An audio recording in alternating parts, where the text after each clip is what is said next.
하나님 말씀은 사무엘하 5장 11절에서 25절까지의 말씀입니다. 사무엘하 5장 11절에서 25절입니다.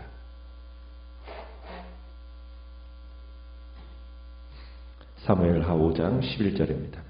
두로왕 히람이 다윗에게 사절들과 백향목과 목수와 석수를 보내매 그들이 다윗을 위하여 집을 지으니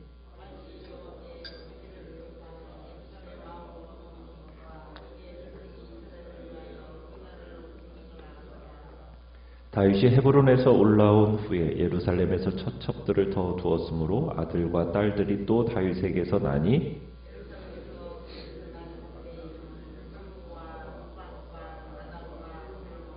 이팔과 엘리수아와 네벡과 야비야와 이스라엘이 다윗에게 기름을 부어 이스라엘 왕으로 삼았다 함을 블레셋 사람들이 듣고 블레셋 사람들이 다윗을 찾으러 다 올라오매 다윗이 듣고 요새로 나가니라. 다윗이 여호와께 여쭈어 이르되 내가 블레셋 사람에게로 올라가리이까 여호와께서 그들을 내 손에 넘기시겠나이까 하니 여호와께서 다윗에게 말씀하시되 올라가라 내가 반드시 블레셋 사람을 내 손에 넘기리라 하신지라.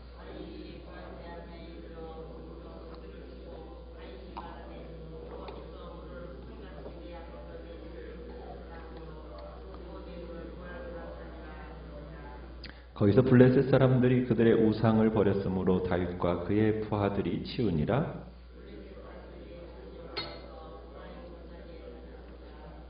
다윗이 여호와께 여쭈니 이르시되 올라가지 말고 그들 뒤로 돌아서 뽕나무 숲을 맞은편에서 그들을 기습하되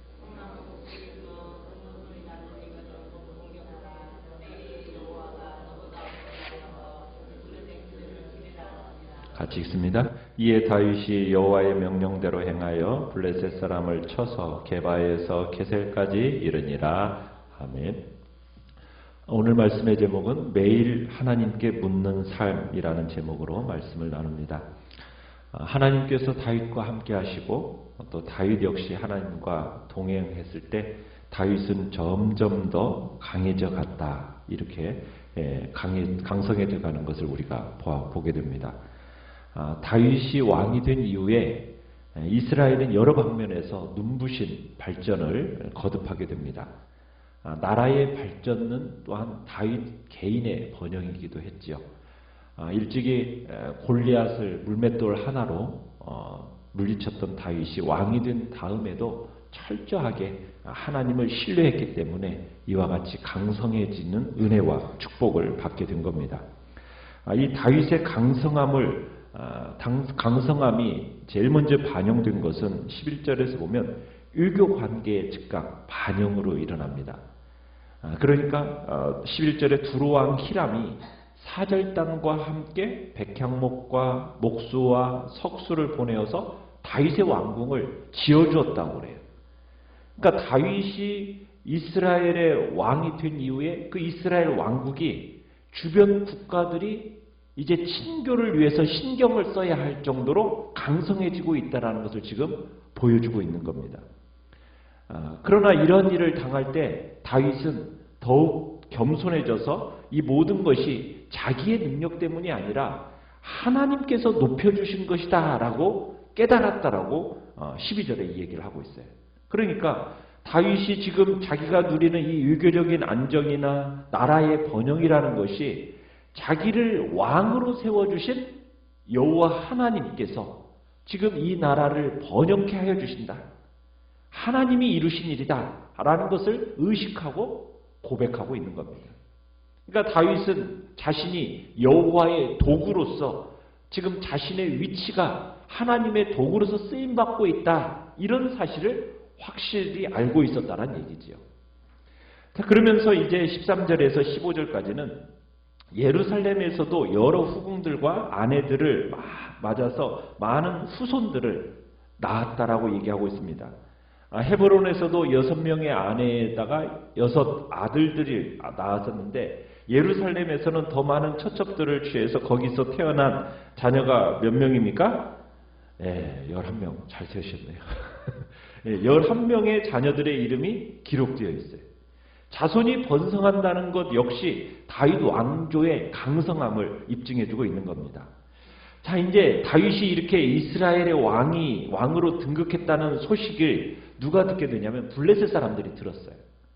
그러면서 이 다윗 정권이 뿌리를 내리기 전에 이 다윗을 제거해야겠다라는 마음을 갖고 블레셋 사람들이 공격해오게 됩니다.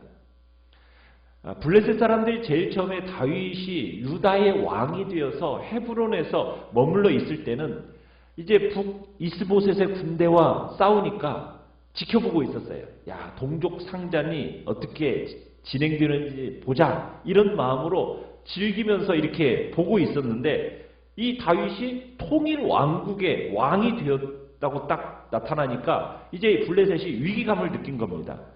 게다가 이 다윗은 지금까지 이 블레셋 사람들이 다윗하고 싸워가지고 이겨본 적이 없어요. 그러니까 가장 지금까지 있었던 지도자 중에 상대하기 어려운 사람이 바로 이 다윗이었다는 얘기입니다. 그러니까 다윗을 한 번도 이겨본 적이 없었기 때문에 지금 이제 다윗에 대한 경계를 가지고 지금 쳐들어온 거예요. 거기다가 400년 동안 이 예루살렘이라는 그 성을 이스라엘이 정복을 해본 적이 없었는데 다윗이 왕이 되자마자 그 예루살렘 성을 정복해버린 거예요. 이것을 보고서는 블레셋 사람들이 더욱더 긴장을 해가지고 이거 다윗이 더욱더 커지기 전에 이거 순을 잘라버려야겠다라는 그런 각오로 오늘 침략해오게 된 겁니다. 자, 블레셋 사람들이 진군해 온 지역이 어디라고 되어 있습니까? 18절에 보면 르바임 골짜기 이렇게 되어 있죠. 이 르바임 골짜기라는 곳은 어디냐면 예루살렘 남서쪽에 위치해 있는데 베냐민 지파와 유다 지파의 접경지대입니다. 그러니까 블레셋 사람들은 어떤 마음으로 그 르바임 지역을 지금 이제 공격해 들어오냐면 다윗이 통치하는 그 영토의 허리를 끊어버리겠다라는 거예요. 그래서 북쪽 사람들과 이 남쪽의 유다를 서로 딱 끊어서 고립시켜서 두 지역을 나누겠다라는 의도로 지금 블레셋 사람들이 침략해 온 겁니다. 만약 이 전투에서 블레셋 사람들이 승리를 하게 되잖아요. 그러면은 어렵게 지금 다윗에게 북쪽 이스라엘 사람들이 충성을 맹세하지 않았습니까? 그런데 이 북쪽 사람들이 이 블레셋 사람들로 인해서 딱 허리가 절단나면은 이제 다윗과의 관계를 다시 한번 생각해 볼 수 있는 그런 계기로 만들어버리게 된다는 거예요. 그러니까 이 싸움은 다윗과 이스라엘의 입장에서도 지금 생존과 통일 왕국이 걸려있는 아주 중요한 싸움이 된 겁니다. 어떻게 보면 다윗이 통일 이스라엘의 왕이 된 이후에 최고의 위기를 맞이하고 있는 겁니다. 그리고 블레셋 군대는 약한 군대가 아니거든요. 그 당시에 청동기를 쓰던 시대에 철기 문화를 사용하던 이 블레셋 군대란 말입니다. 그렇지만 이 블레셋 사람들이 하나 깨닫지 못한 것이 있어요. 아직 자신들의 군대가 다윗의 군대보다도 막강하고 무기가 더 좋은 것을 가졌다고 생각하니까 충분히 승리할 거라고 생각을 하고 쳐들어왔는데 다윗에게는 누가 있는 겁니까? 그렇죠. 하나님이라는 최고의 용장이 자기 편에 있다라는 거예요. 그 편을 두고 계신 거예요. 그래서 이 전쟁이라는 것은 누구에게 속한 겁니까? 하나님께 속한 것이고 무기와 전술로 하는 것이 아니라는 것이 다윗의 확신이자 고백이었어요. 그렇다면 이제 블레셋 사람들은 이 하나님을 상대해서 이겨야 이기는 거예요.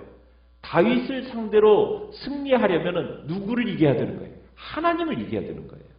그래서 다윗은 이 전쟁은 이스라엘과 블레셋의 전쟁이 아니라 블레셋과 하나님과의 전쟁이라는 이런 자세로 이제 다윗이 나아가는 겁니다.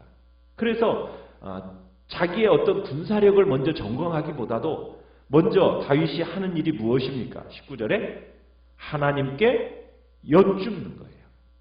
그러니까 하나님의 인도하심을 먼저 구하는 거예요. 하나님께서 적군을 쳐부수실 대장이 되실 전쟁이라는 거죠.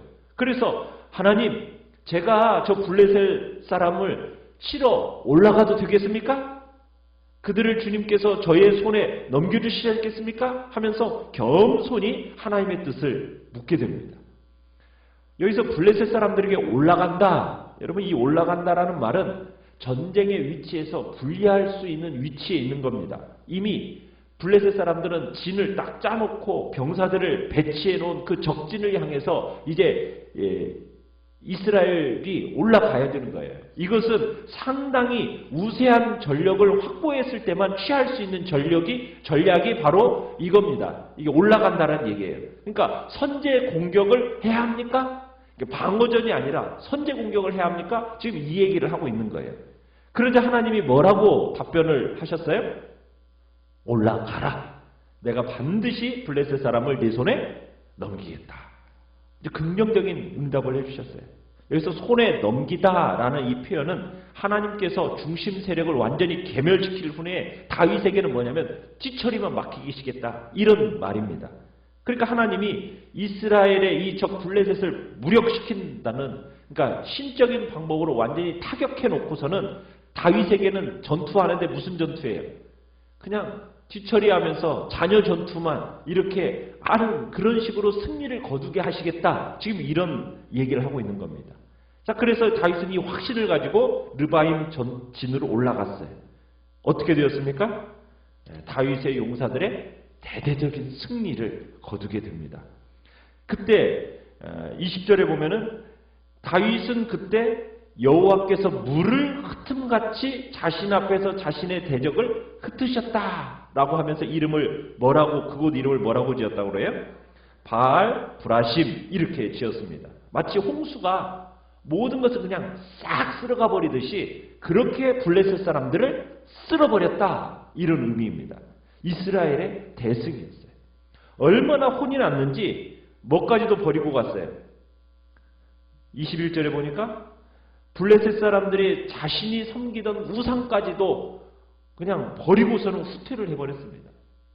여러분, 이 싸움의 중요성은 뭐냐면 이 쫓겨난 이 블레셋 사람들이 뭘 버리고 갔다고요? 우상을 버리고 갔어요.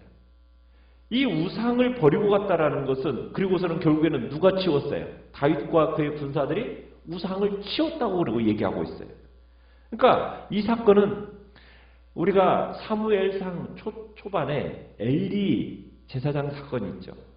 그때 엘리 제사장 시절에 블레셋 사람들이 의해서 뭐가 뺏겼죠? 언약궤를 뺏겼었어요. 그래서 언약궤가 실려갔다가 그곳에서 이 언약궤가 블레셋의 이 우상들과 우상의 신상들을 다 박살내고 스스로 언약궤가 승리하고서는 돌아왔던 것을, 이것을 지금 이 본문은 연결시켜주고 있는 겁니다. 옛적에 이스라엘을 떠났던 여호와의 영광이 지금 이제 다윗의 통치 아래 다시 돌아오고 있다는 것을 보여주는 상징적인 장면인 겁니다. 자, 크게 패주한 블레셋 사람들이 22절에 보니까 또 쳐들어왔어요. 르바임 골짜기에 이 평원을 가득 메웠다고 얘기합니다. 자, 이때 또 다윗이 어떻게 하고 있어요? 그죠? 하나님께 다시 기도로 먼저 구하고 있어요. 그런데 이번에는 약간 다른 응답이 왔어요. 어떻게 응답이 왔습니까? 정면으로 올라가지 말고 어떻게 해라?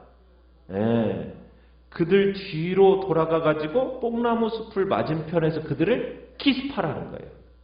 그러면서 아주 구체적이고 상세한 작전 지시가 내려오는데 하나님의 응답이 어떻게 계속해서 이어집니까? 24절에 뽕나무 꼭대기에서 걸음 걷는 소리, 그러니까 블레셋 사람들이 이렇게 걸음 걷는 소리가 들리거든 공격하라는 거예요. 그때 나 여호와가 너보다 앞서 나아가서 블레셋 군대를 치겠다.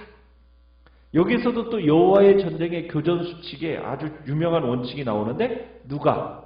여호와가 너보다 앞서 나아가서. 그러니까 하나님의 전쟁은 누가? 항상 하나님이 앞서 적진을 먼저 유린해 놓으면 그 다음에는 다윗이 이미 하나님께서 승기를 잡아놓으신 그 전쟁에 뒤처리만 하는 거예요. 자녀 전투만 감당하면 되는 거예요. 그러니까 하나님께서 이미 구체적인 전술 전략을 딱 이렇게 세워놓으시고 그것을 따라서 이제 전투를 수행하니까 이 결과 또한 어떻습니까? 또 승리를 거두게 되는 거예요. 하나님을 의지하고 하나님께 기도하고 그 기도 응답을 믿고 나아간 결과 대승을 거두게 된 겁니다. 다윗은 이 여세를 몰아가지고 25절에 보면은 블레셋 사람들을 게바에서부터 게셀에 이르기까지 내몰았다 이렇게 얘기하고 있습니다.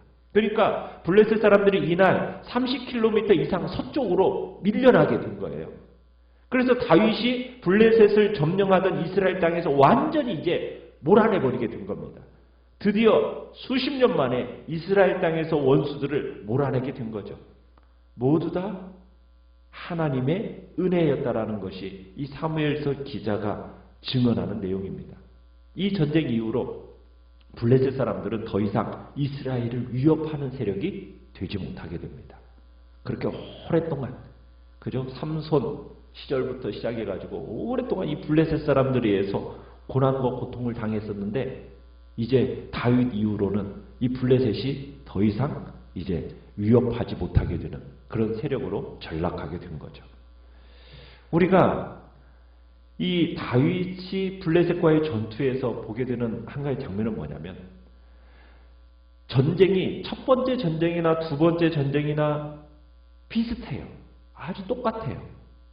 그래 보통 사람이면요. 동일한 장소에서 승리를 딱 했잖아요. 그러면은 주로 어떤 반응을 보이게 되냐면 과거의 기억과 자신의 경험에 기대어서 아유 뭐 지난번에 내가 이렇게 하니까 이기더라 이런 마음을 가지고 어떤 식으로 해요? 그냥 그 방식 그대로 가는 경향들이 보통 우리 인간의 마음속에 있습니다. 그러나 다윗은 그렇게 하지 않았어요. 똑같은 상황이라 할지라도 또 어떻게 하는 거예요? 하나님께 묻고 하나님 앞에 기도하며 나아가는 거예요. 왜? 전쟁의 승패가 누구에게 있으니까. 군대의 숫자에 많고 적음에 있는 것도 아니고 칼과 창에 있는 게 아니라 하나님의 손에 달려있다라는 그 확신이 있기 때문에 다윗은 매 순간 하나님께 묻고 그리고 하나님이 주시는 그 전략으로 그 압도적인 적군들을 격퇴할 수가 있었던 겁니다. 그러니까 다윗의 이와 같은 믿음 하나를 붙들고 전투를 수행했을 때 비록 군사력은 열세였지만 반드시 승리하게 되는 거예요. 우리의 삶에 있어서도 마찬가지입니다. 동일한 사건, 똑같은 일을 만나면은 과거에 내가 이렇게 하니까 이렇게 되더라. 그렇게 기억에 의존해서 우리가 살아가는 것이 아니라 매 순간을 누구에게 묻고 하나님께 묻고 하나님에게 도움을 구하면서 그분을 신뢰하면서 하나님께 기도함으로 나아갈 때 그 자리에서 반드시 승리가 있다라는 겁니다. 오늘 한 날도 우리의 능력이나 우리의 재주를 과신하는 게 아니에요. 정말 우리의 보다 위대하신 그 하나님, 무슨 일을 벌이든지 다 하나님의 손아귀에 있다라는 사실을 우리들이 기억하면서 늘 겸손하게 하나님의 도우심을 구하는 자리에 우리 모두가 있게 되기를 간절히 바랍니다. 그래서 정말 반복되는 작은 일일지라도 우리는 하나님의 도우심을 필요로 하는 존재라는 것을 기억하면서 순간순간 모든 환경 속에 겸손히 하나님의 인도하심을 구하는 복된 삶을 살아가시기를 간절히 축원합니다. 오늘 말씀을